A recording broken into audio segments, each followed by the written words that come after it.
안녕하세요. 김태훈의 현명한 주식투자 방송 시작하겠습니다.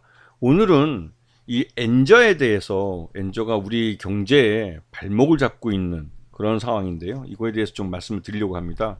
최근 들어서 일부 보수 언론을 중심으로 해서 엔저가 예전처럼 우리 수출에 발목을 잡지 않는다는 이상한 궤변을 떠는 그런 기사들이 좀 많이 나와서 아마도 이런 기자들은 경제학 원론을 한번 제대로 읽지도 않은 그런 아마추어 그 기자들이 아닌가. 물론 기자라고 부르기도 민망하죠. 왜냐면 기사 전반에 뭔 소리를 하는지 횡설수설해 돼가지고 도저히 이해할 수가 없더라고요.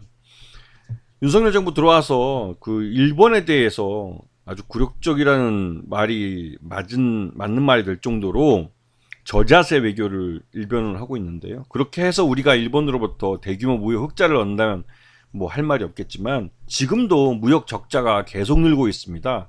일본에 대해서는 기본적으로 약 한 200억 달러 전후에 무역 적자를 봐왔던 상황인데 최근 들어서 엊그저께 일본이 화이트리스트에 다시 한번 우리나라 이름을 넣어주면서 그렇게 되면서 이제 우리나라에 대한 수출 규제를 완전히 풀었죠.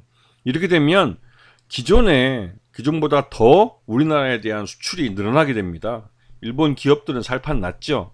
여기다가 윤석열은 요번에 이제 그 용인 지역에다가 세계 최대의 반도체 클러스터를 만드는데 여기에 우리 기업들, 우리 아이들의 일자리를 만들어주는 우리 한국 기업들을 입주시키는 게 아니라 일본에 세금을 내고 일본인들의 일자리를 만들어주는 일본 기업에 그 한국 그 용인에 있는 그 반도체 클러스터에 입주를 시키겠다고. 물론 이렇게 하면 한국 사람을 고용을 하긴 하겠죠. 하지만 여러분들이 롯데그룹을 잘 보시면 아시겠지만 롯데그룹은 기본적으로 백화점 3사 중에 가장 임금이 낮습니다. 왜냐면 일본 자본을 갖고 들어와서 우리 한국인을 고용해서 하기 때문에 한국인들에 대한 인건비를 굉장히 낮게 책정을 해요. 물론 용인에 있는 이 반도체 클러스터에도 비슷한 현상이 나타날 가능성이 큽니다. 물론 이 가방끈이 긴 석사나 박사 같은 경우는 좀 다른 대우를 해줄지 몰라도 기본적으로 일본은 해외 공장을 지을 때 해외의 그 인건비를 낮게 책정해 옵니다. 그렇기 때문에 일본의 그 소비장 기업이 우리나라 그 용인에 그 반도체 클러스터에 입주한다고 해도 양질의 일자리라고 부르기에는 좀 나쁘끄러운 수준이겠죠. 왜냐면 우리나라 소비장 기업들도 굉장히 수준이 높습니다. 이미 임금 면에서는 일본을 따라잡았고요. 그런 우리나라 국산, 우리나라 정부에 세금을 내고 우리나라 사람들을 고용을 하는 우리나라 소부장 기업을 이 세계 최대의 반도체 클러스터에 입주시키지 않고 일본 기업을 입주시키겠다는 게 솔직히 상식적으로 이해가 안 됩니다. 그거를 또 자랑스럽게 얘기하고 있고 그걸 받아 적게 하는 언론도 솔직히 이해가 안 됩니다. 왜 그런 바보 같은 짓을 해야 되는지. 우리가 우리 돈 들여서 우리 땅에다가 이 반도체 클러스터를 크게 만드는데 여기에 왜 일본 기업이 일본의 일자리를 만들어주고 일본 정부에 세금을 내는 그 일본 기업들을 위해 그 공장 부지를 내줘야 되고 또 입주를 시켜야 되는지 이해가 안 되죠. 우리 기업이 없다면 모르겠지만 우리 기업들이 지난 몇 년 동안 그 소부장 그 파트에서 국산화한 부분도 굉장히 많아졌고 특히 그것 때문에도 일본 기업들은 뭐 시장에서 퇴출되다시피 한 기업도 있을 만큼 이 소부장에 대한 국산화율이 굉장히 올라가고 있는 추세였습니다. 지난 1년 윤석열 정부 들어서 1년 동안 수출입 동향을 보시게 되면 처참합니다. 무역 수지는 말 그대로 적자의 행진이죠. 이렇게 해서 작년 1년 동안 약 660억 달러의 무역 적자를 봤습니다. 이게 물론 우리가 그동안 한 20년 30년 가까이 무역 흑자를 보면서 20여 년 동안 무역 흑자를 보면서 쌓아놓은 돈이 있기 때문에 그쪽에서 경상적인 수익에서는 뭐 플러스 마이너스를 넘나들긴 하지만 이렇게 계속 무역 적자를 600억 달러 넘게 보게 되면 가랑비에 옷 젖는다고 경상수지도 적자로 돌아설 가능성이 큽니다. 그래서 얼마 전에 한국은행 총재가 경상수지가 흑자를 내던 시대는 끝났다는 식으로 말을 한 이유가 여기에 있습니다. 무역 수지를 보면 그 차트가 거꾸로 된 줄 알았어요. 그 전 문재인 정부만 해도 코로나 그 어려운 시기에도 우리는 저 차트가 위로 올라 있었습니다. 그런데 지금은 1년 내내 아래로 가 있어요. 이게 그 무역 부문에서 진짜 우리나라는 무역으로 먹고 사는데 가장 그 빨간불 알람이 좀 켜져 있는 상태라고 할 수 있습니다. 그리고 대일본 무역 수지를 보시게 되면 2022년에도 지금 그 무역 수지가 굉장히 뭐 나쁜 것을 볼 수 있는데요. 근데 올해 2023년은 더 늘어나게 생겼습니다. 왜냐하면 화이트 리스트를 다시 한번 이거 그 수출 규제인데 일본 기업이 우리나라에 수출할 때 여러 가지 문서나 여러 가지 그 확인해 줘야 될 것들이 복잡하게 만들어서 아예 수출을 포기하게 만들었었는데 또 우리나라도 물론 수출하기 더더욱 힘들기 때문에 그걸 포기했던 게 사실이고요. 그런데 이 화이트리스트의 규제를 철폐할 경우에는 말 그대로 이제는 뭐 간단한 서류 하나만 내면 바로 우리나라에 수출할 수 있기 때문에 수출이 더 편리해지는 거죠. 이렇게 되면 그 말 그대로 일본 그 소부장 그 부품이나 소재를 수입하는 경우가 더 많아질 가능성이 크죠. 그래서 대일 무역 적자는 더 늘어날 겁니다. 지금 이 문재인 정부 때까지만 해도 2021년 3월 달까지만 해도 1인당 GNP가 거의 쫓아갔습니다. 일본을. 어느 면에서 뭐 역전했다고 보기도 그런 말도 나왔었죠. 그리고 3대 국제 신용평가사에서 일본과 우리나라의 신용 등급을 그 비교할 때 이게 지난 한 10여 년 사이에 완전히 역전돼 버렸습니다. 우리나라는 무디스만 봐도 뭐 AA2까지 우리나라가 올라갔고 일본은 오히려 싱글 A1까지 그냥 떨어진 거죠. 신용도가 떨어진 겁니다. 그리고 뭐 S&P도 그렇고 피치도 그렇고 우리는 S&P에서 AA로 올라섰지만 일본은 A 플러스로 강등을 당했고 피치도 우린 AA 마이너스까지 올라섰지만 일본은 뭐 싱글 A까지 떨어져 버렸으니까 말다 했죠. 우리보다 더 밑이니까요. 이렇듯이 우리나라는 계속 그 승천, 그러니까 그 성장을 해왔고 일본은 계속 제자리 걸음을 했던 겁니다. 제자리 걸음을 함으로써 그냥 이런 그 시중 등급 같은 게 강등이 돼버린 거죠. 그리고 이 2019년 7월 달에 그 일본 아베 수상이 갑자기 이제 수출 규제를 하면서 이 대일 수입 의존도가 확 줄어들었습니다. 이렇게 확 줄어들게 된 이유가 그 무엇보다도 일본이 먼저 수출을 하지 않겠다고 했고 우리는 그 소재나 부품이나 장비가 반드시 필요하기 때문에 이를 국산하든지 아니면 다른 나라로 수입처를 바꾸든지 해야 되기 때문에 그런 면에서 일본은 자기들이 갖고 있던 시장을 대규모로 잃게 됐죠. 결국은 일본 기업들 중에 일본 내에만 공장을 갖고 있는 기업들은 우리나라 시장을 아예 잊어버리고 특히 반도체 분야에서는 우리나라 고객을 잃는다는 건 시장 점유율을 완전히 제로까지 떨어뜨리는 한마디로 망하는 거죠. 그래서 실제로 망한 기업들이 있습니다. 일본에서. 그래서 우리 한국 기업들은 그 대기업이 기존에 일본 소재나 일본 부품을 쓰고 있었기 때문에 이걸 안 바꿨었는데 이런 그 아베 수상 때 2019년에 이런 일이 터지고 나니까 대기업이 적극적으로 국산화를 밀어줬죠. 그러면서 우리 그 소부장 기업들은 국산화뿐만 아니라 이게 이제 범용기수 같은 경우는 국산화하는데 6개월 정도밖에 안 걸렸어요. 그러면서 그 대기업들 라인에 그 양산 라인에 그 투입이 됐고 그 안정적으로 지금 생산을 하고 있었습니다. 그런데 이 소부장을 이 용산, 그러니까 용인의 그 세계 최대 반도체 클러스터 같은 경우 새로 만들어지는 거기 때문에 모든 걸 새로 세팅해야 되는데 여기에 한국 소부장 기업이 아니라 일본 소부장 기업이 들어가게 했다고 윤석열이 떠드는 겁니다. 정신 나간 거죠, 저건. 바보가 저런 바보가 다 있으니까.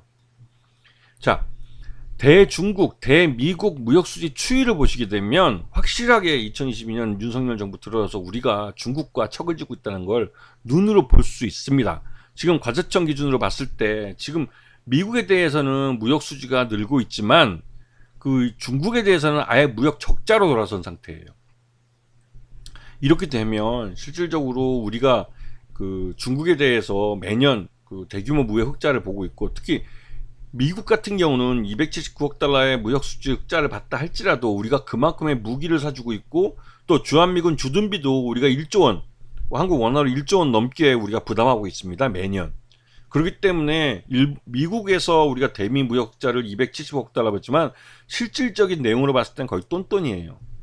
우리가 거의 뭐 미국에 대해서는 우리가 이익 보는 게 그렇게 많지는 않습니다. 네. 그리고 오히려 여러 가지 면에서 미국이 우리한테 얻어가는 게 이젠 더 많아진 거죠. 지난번에 그 조 바이든 대통령이 작년에 5월 달에 윤석열 대통령이 취임하자마자 한 달 만에 비행기 타고 날라와서 자기 중간 선거에 필요하니 응? 한국 기업들이 좀 해달라고 해서 한 150억 달러인가 그때 삼성하고 현대차가 선물 보따리를 싸줬죠. 그만큼 우리나라 대기업들뿐만 아니라 우리나라 경제에서 미국이 얻어가는 게 많습니다. 그런데도 배응망덕하게 미국이 그 인플레이션 감축법에서 현대차와 기아 뒤통수 때리는 거 보십시오. 이게 뭐하는 짓인지 모르겠어요. 자, 그 한일 그 두 나라의 대미국, 대중국 수출 경합도를 보실 수 있는데 이게 이제 2022년 윤석열 정부 이전입니다. 문재인 정부 때도 좀 많이 줄었긴 해도 0.4 거의 뭐 0.4면은 이 0에 가까울수록 경합도가 없는 거고 위로 올라갈수록 1에 가까울수록 경합도가 심한 건데요. 이게 미국과 중국 시장에서 그 일본 기업과 우리 한국 기업은 치열하게 경쟁하고 있는 사이입니다. 자, 이런 상황에서 엔달러 환율이 지금 144엔까지 올라갔어요. 이게 지난번 그 조 바이든의 중간선거 때 그 미국의 인플레이션을 잡기 위해서 계속 기준금리를 올릴 때 그 엔화 가치는 151엔까지 올라가긴 했습니다. 그리고 그 이후에 우리 한 원화도 뭐 비슷한 차트를 그렸는데요. 지금 현재 엔화가 우리 원화보다 더 가파르게 지금 가치가 떨어지고 있습니다. 그러다 보니 우리나라에서 이제 일본으로 여행 가시는 분들이 많죠. 왜냐면 일본이 에버리띵 칩 모든 게 다 싸다고 말할 정도로 도쿄도 우리 서울보다는 물가가 싸다는 말이 나올 정도입니다. 지금은. 자, 이 원달러 환율을 보셔도 우리 원달러 환율은 우리가 1,300원대를 안 깨기 위해서 어느 정도인지 모르겠지만 인위적인 그 시장 개입이 있어 보입니다. 그래서 그만큼 이 6월달 말은 그 시장 내에서 이제 상반기 실적이 확정이 되기 때문에 이 환율 관리를 좀 하긴 합니다. 우리나라는 외환 시장이 좁기 때문에 그러니까 작기 때문에 충분히 어느 정도 조절을 하면 그 환 관리가 가능한 시장이에요. 그만큼 우리나라 외환 시장은 작습니다. 하지만 일본 같은 경우는 이게 제2의 기축통화라는 말을 들 정도로 엔화가 경제가 굉장히 크기 때문에 그 외환 시장을 관리하는 게 쉽지는 않죠. 네. 자, 마지막으로 이제 그 원엔 환율을 보십시오. 원엔 환율을 보시면 지금 가파르게 엔화가 가치가 떨어진 걸 보실 수 있습니다. 지금 900원이 깨질 정도니까요. 이렇게 되면 엔화는 국제시장에서 엔화 제품은 우리 한국 원화 제품보다 훨씬 더 가격이 싸 보이는 착시 현상이 발생해요. 기능과 성능이 비슷하다면 마데인 재팬에 대해서 외국인들이 뭐 선택할 가능성이 높죠. 특히나 이런 그 제품들을 써본 나이 든 세대, 우리 같은 이제 반백에 50세가 넘어가는 옛날 세대 같은 경우는 여전히 일본 소니 워크맨이나 이런 그 옛날 생각을 갖고 있긴 있습니다. 물론 최근 한 20년 기간 동안 디지털 경제로 전환되면서 삼성전자 하나의 그 순이익을 일본의 전자에서 12개가 다 합쳐도 따라오지 못할 만큼 삼성전자가 반도체 시장을 기반으로 해서 굉장히 컸죠. 그럼에도 불구하고 이 전자제품 시장에서 일본 제품이 그 못지않게 이제 인지도를 갖고 있는 게 뭐 동남아 시장이나 일본 시장에서, 그러니까 중국 시장에서 일본의 그 제품들은 수출 경쟁력을 갖고 있습니다. 그런 시장에서 특히 미국 시장에서도 우리나라 한국 제품과 일본 제품이 치열하게 경합을 벌이는데 이 엔화 가치가 우리 원화보다 더 빨리 떨어지고 하는 것은 분명 문제가 있는 거죠. 우리 수출 상품에는 발목 잡는 일입니다.